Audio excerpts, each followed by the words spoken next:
Oh, Jesus, boys, girls, in-betweeners, it's Red Gambit here, and we are back with another long-awaited episode of Lab Partners, the show where I help you to jury just a little bit better.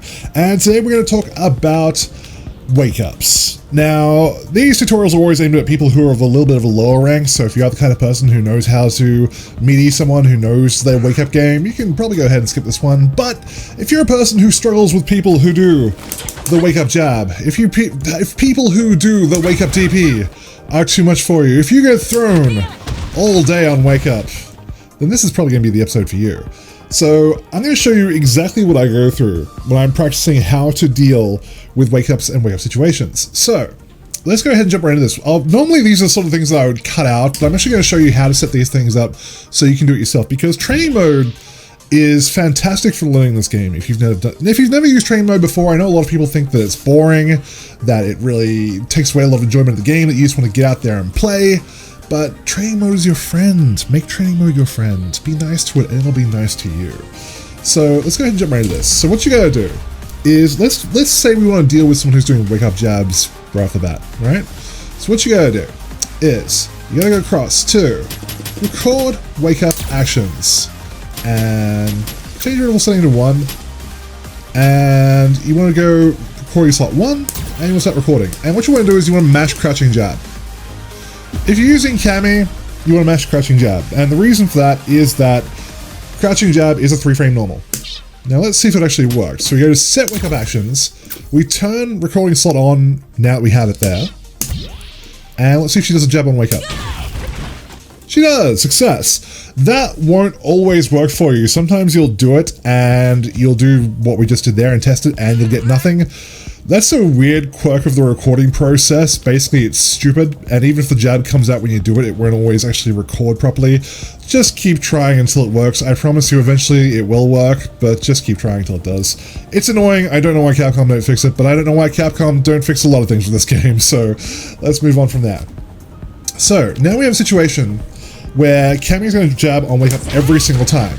Now, to make life a little bit easier for us ourselves to start off with here, let's set her recovery to, let's say no recovery.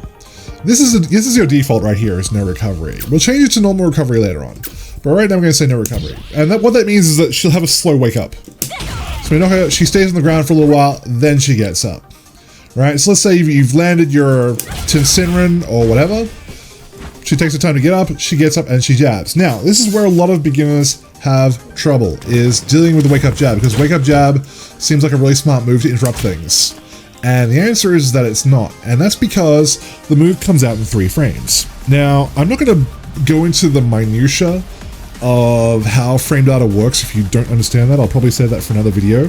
But suffice to say that as fast as this looks, it still takes time to come out, and you can hit Cami during that time where it's coming out if you can time your attack right. So if we time this poorly, for example, let's knock her down and time this poorly.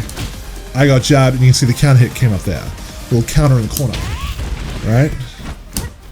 I actually blocked that one. Let's try again. Ah, there we go. It's so slow I didn't even press the button in the right time. Oh my god, I'm really bad at mistiming this. I'll get it eventually. There we go, counter. So, when counter comes up, it means you were too slow and she knocked you out of your move. What you want to do is you want to knock her out of her move. Now, you can use any move in the game to do this. Any move will suffice, but there are ones that are better suited to beating wake-ups than others. One of the ones I think Juri has, which is best at beating out wake-ups, is her back heavy kick. So you have a regular heavy kick, and then you have a back heavy kick. And this is the one that we're going to be starting off with, is back heavy kick. So, what you want to do is that you want to learn how to time back heavy kick. So when she wakes up, we get the counter. So you see counter appeared that time, but it appeared on our side. Counter again.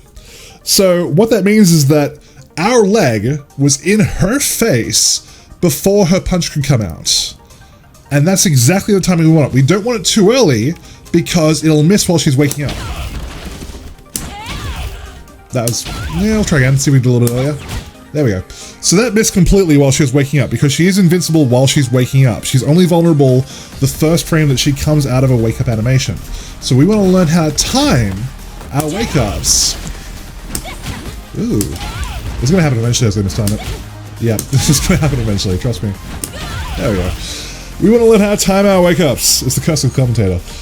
To be able to beat out her wake up. So, the way that works, and this is different for every single move. If you choose to use a different move than back heavy kick, you are absolutely welcome to, but you will have to learn timing for it differently.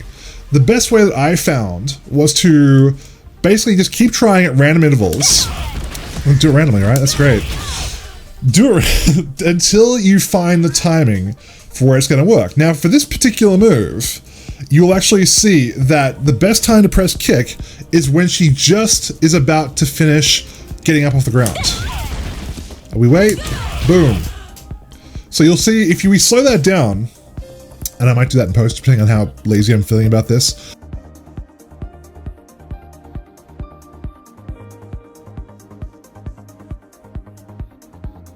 If we slow that down, or if you're just really attentive, you'll notice that she's almost done with her wake up animation by the time that kick comes out. Like that. So I can keep doing this. And every time it'll work until I mess it up. Because you'll never get it 100% of the time. Eventually, so there'll be times where you miss it, there'll be times where the lag gets in the way, things like that. It's unavoidable. There we go, see, missed it. Because it is a very narrow timing window. But it's one that you can hit very consistently once you practice it enough. So it's really just a matter of just watching Cammy and learning, or watching any character. It doesn't even have to be Cammy, it can be any character you want. And being able to just watch the time it takes for them to get up and then recognize when you need to press the button. Now the reason that this back heavy kick for Juri is so good is because it hits twice, as you've seen many times already, and it's cancelable off both hits. Those two hits, once you get very comfortable with this move, will be enough for you to be able to tell whether you are hit confirming or not. Now, if you don't know what hit confirms are, we have already done a previous episode for this. I'll probably make a playlist for this afterwards because I haven't made one yet. But there is a previous episode on hit confirms, and if you watch that, it basically explains how hit confirms works. So we have two hits here to hit confirm off of, right? And that is more than enough to be able to see whether she's going to be, basically when she wakes up, there's really only two, well, there's a few things that are going to happen, but primarily she's either going to block or attack. If she blocks, and you do this, you can do nothing because this move by itself is -2 on block, so it's safe. Or you can cancel it into something else and get a free fireball store. Or you can take it even further and do like that. If that's if it hits, rather. If they're doing that on block, that's a bit of a waste of time. But this is a great tutorial, isn't it? If it hits, you can do the extra move. But if not, you can just get a free fireball store.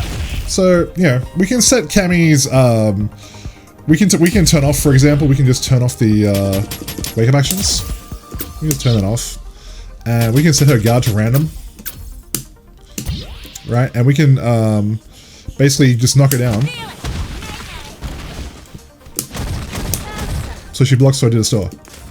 Alright, if we reset this. Do it again.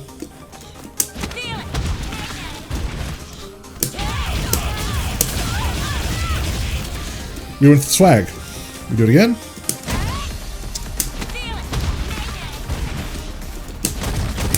Get a store.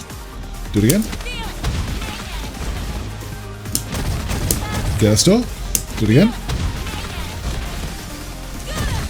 Do nothing because she blocked. Do it again. Do a DP.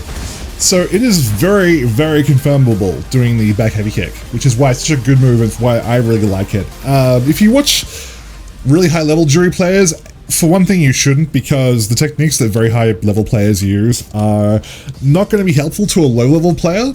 And that's something I'll probably talk about in a future episode as well, is that high level strats don't work against low level players. There's a very old saying, which I'm very fond of, which is the greatest swordsman in the world does not fear the second best, he fears the worst. And that's because when you play at a high level, and I'm talking about like even higher than where I am, which is not that hard actually, but if you're higher, if you're diamond, if you're master, if you're grandmaster, whatever, there is a certain, as good as those people are, as much as they mix each other up, there is still a certain level of predictability in how they'll play, whereas people who are really bad are completely unpredictable. So you shouldn't count on that. You go for guaranteed things like this, where you're confirming whether they're going to block or not. So that is how the Backheavy can confirm. Basically, that beats out any move that they'll do. Any move that they'll do which does not have invincibility. So let's take a little bit of time to talk about invincibility. Let's go back to, well, let's take the guard off, because that's going to bother me. After first attack. So, if Cammy chooses to do a move which has invincibility, you'll know this already, but let's just go through the motions for the sake of being complete about this. Actually, no, it's kicks, not punches. Try it again. Nope, didn't get it. This is what normally happens when you record this bullshit. Nope, didn't get it. I'll get it eventually, I swear to God. I'm really bad at this, apparently. Why am I not getting DP? Am I retarded? I don't remember being retarded. DP is kicks, right?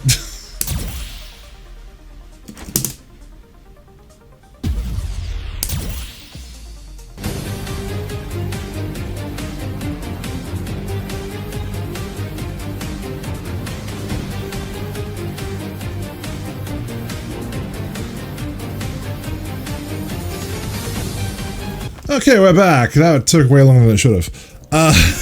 Alright, so now when she does wake-ups, she'll do an invincible move.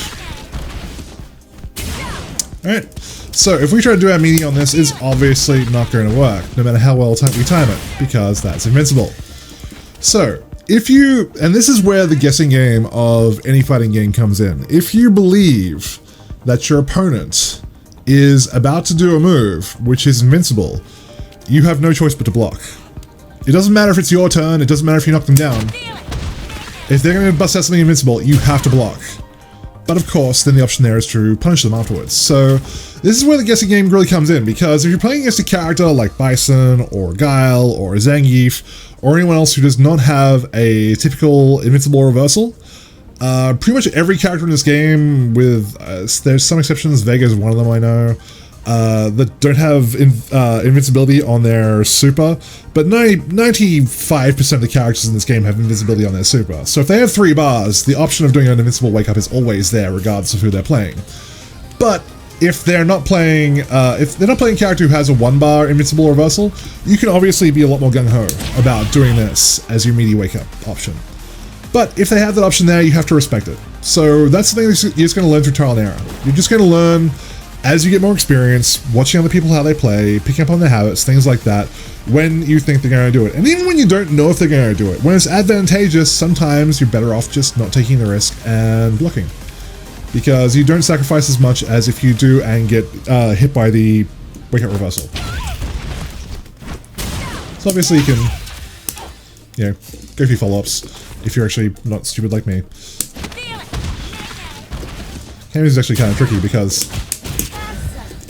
she lands further away, so this is a bad example. I guess eventually, we'll do it one more time. I've actually forgotten what the best way to punish cannon spike is. There we go. So, yeah.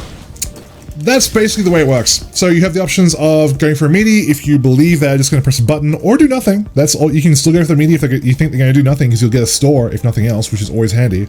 Or if you think they're going to reversal, you can go for the bait, basically. So those are your 2 options. If they're going to go for a throw, the meaty will beat the throw. Meaties beat throws. Throws are 5-frame startup, so that's even slower than a punch. So, and that's universal for every character, by the way. So every character's normal throw is 5-frame startup. So you will beat the hell out of that if you time your meaty properly. So that's really it. That's really where the guessing game ends for that. So yeah, it's really like, go forth, practice this, learn your meaty timing. And from there, you can then learn when to meaty and when to bait, essentially, because you'll get a bigger damage reward from a bait. Because if you bait effectively and go for your punish, not only do you get big boy damage, you get another knockdown. So the guess your game starts all over again. But in that instance, if they do that move and have no meter left, then you've not only damaged them a lot, but you've cost them a meter, and they're back where they started. So it's all about, Street Fighter V is a game that's all about risk and reward. So that's the thing to keep in mind. And yeah, go forth, practice, have fun. If you have questions, please let me know in the comments below about what to do. About certain characters, I can certainly give character-specific matchup information if that's what you're after. But that'll do it for me. So, as always guys, kisses, hugs, belly rubs. I will see all of you very soon.